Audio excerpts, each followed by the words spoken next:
Hey Slay Nation, it's Heather.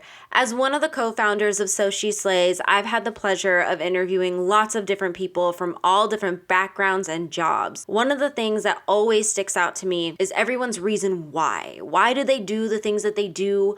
Why did they start their company? Their why. I first heard of the makeup brand called REALHER when my cousin gave me some of their products as a Christmas gift and said, you should really read about them because I really think that you'll like their story. Sure enough, it's actually one of the most sweetest, heartwarming stories that I have ever heard of. I actually got to sit down with Megan, the co-founder and VP of Business Development, to talk about why REALHER.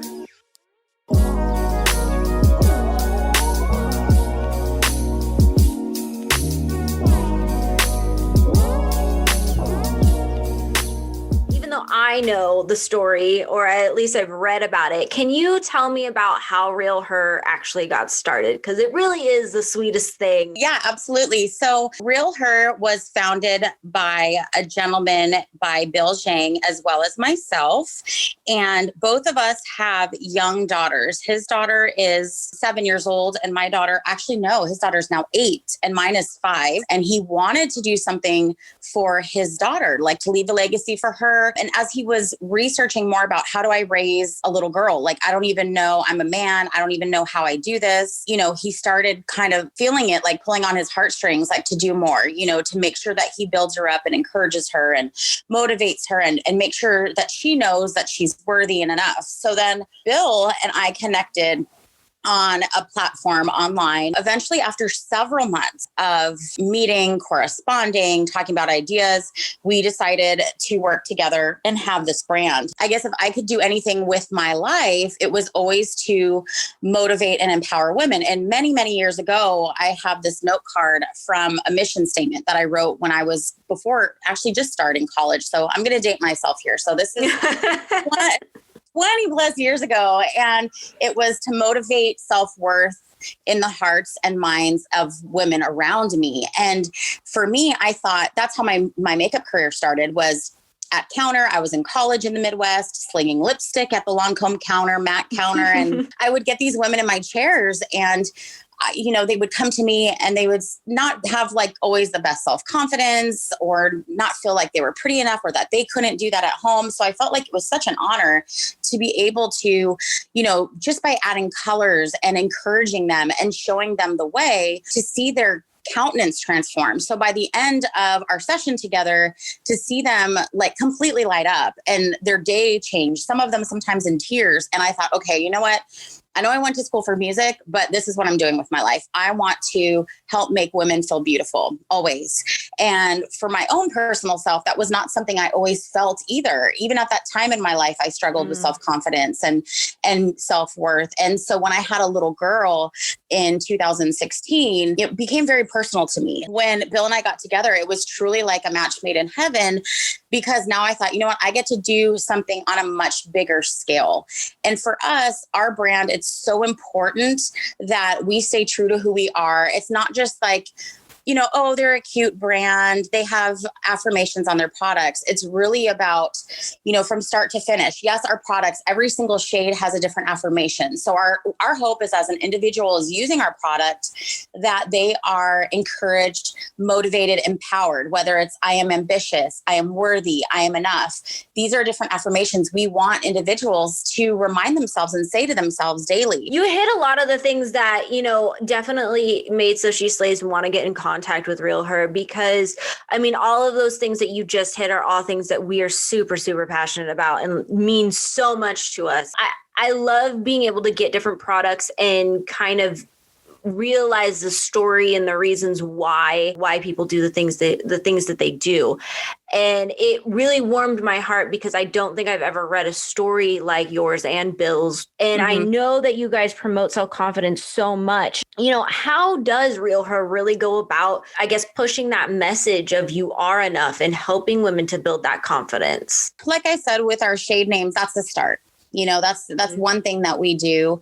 But it's also the content we create. It's also the micro influencers that we work with, the people that we collaborate with. It's so important that you're synergistically connected to the right people, or to other brands too that have the same messaging. But for us, we hope that when people land on our Instagram or on our Facebook, that they are inspired, whether it be a quote that they may see, or they may see a girl that looks like them. It's very important that what we talk about or celebrate or mention or create is all about empowering and celebrating each individual. So whether it is International Women's Month, and we're talking about that, or it could be Chinese New Year. We also want to provide that education. If it's Black History Month, a lot of people don't know about Lunar New Year. So again, being a part of that and using our platform to say things or bring awareness, it's not necessarily always going to be popular, but to us, it's what's right. I mean, I'm gonna totally jump in and agree with you right there, just because it's not always popular, because I feel like a lot of people want to just get the product and be left alone sometimes. But I think now the consumer is starting to have a little bit more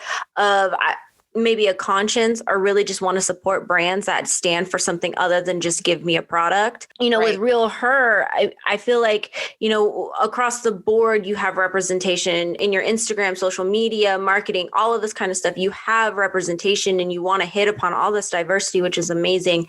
And I feel like it's almost harder to do sometimes in the beauty industry, because I feel like society has a certain standard of beauty that they want to uphold. So how do you guys address those certain standards of beauty, and what exactly does the beauty mean to you? I think beauty is, first of all, inside beauty is what's always most important. And with that comes loving yourself, self-care. This is something that I did not always think of myself. I think it's a state of mind. It's finding your own individuality. What is unique about you? For me, my story goes back to being a thicker woman. I've never been thin, never. And for so many years, that was my roadblock. And I felt like I couldn't succeed unless I lost 25 pounds, or I couldn't be this unless I weighed this. And to me, now I look at that and it's such BS, and it's like, right. It really is. And I'm so thankful now that we are in the day and age where things are more accepted. But at the same time, we still have daunting social media and constantly looking at all the filters, the filters. Yes. Which are insane. I still don't even understand how to use most of them. But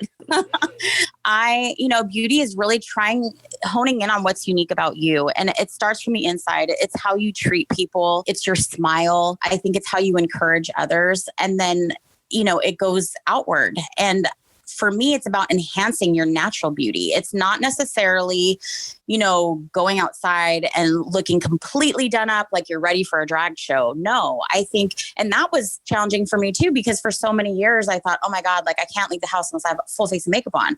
I mean, you're talking to the girl that worked at the Mac counter. So it's being able to embrace and accept truly who you are. And I think it's great also when women are there for each other. And when you find people that not necessarily look exactly like you, but maybe have struggled with same things. For me, again, going back to body positivity, or a mom of a biracial child, like how do we connect with other women and inspire and encourage each other? And I think to me, that's beauty. Like I love seeing women connect. I love seeing women empower one another. That to me is such a beautiful, beautiful thing when we can come together and lift each other up. I mean, you have a daughter, Bill has a daughter. How do you guys deal with the social pressures in raising girls these days, especially? I mean, yes, we have Instagram and social media and all that stuff. And I know they're still pretty young, so they may not yet be exposed to that kind of stuff. But I mean, it's coming. It's coming. And I'll hear it sometimes. Like I put a dress on my daughter last week and I said, oh my gosh, you look so beautiful. She's like, I don't feel beautiful in this. And I was like, wait, what? Slow down, girl. I was like, get back in the mirror. I think it's how we affirm our children. It's how we turn it around, and I told her, I'm like, don't ever say that. You're always beautiful. You're always smart. But I think in growing up, I kind of learned how I wanted to empower her, how I wanted to make sure that she felt confident at every stage of her life, and that's our conversations. That's me and her dad and how we speak with her.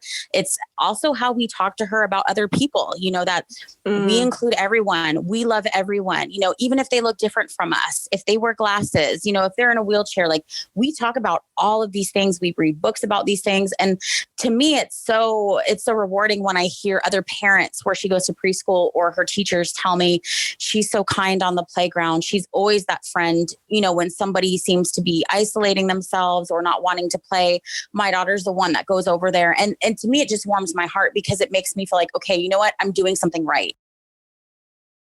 That was just a little taste of our interview with Megan. To get more, definitely head over to SoSheSlays.com and check out that feature collab section for everything that was not included in this podcast. Thanks for listening.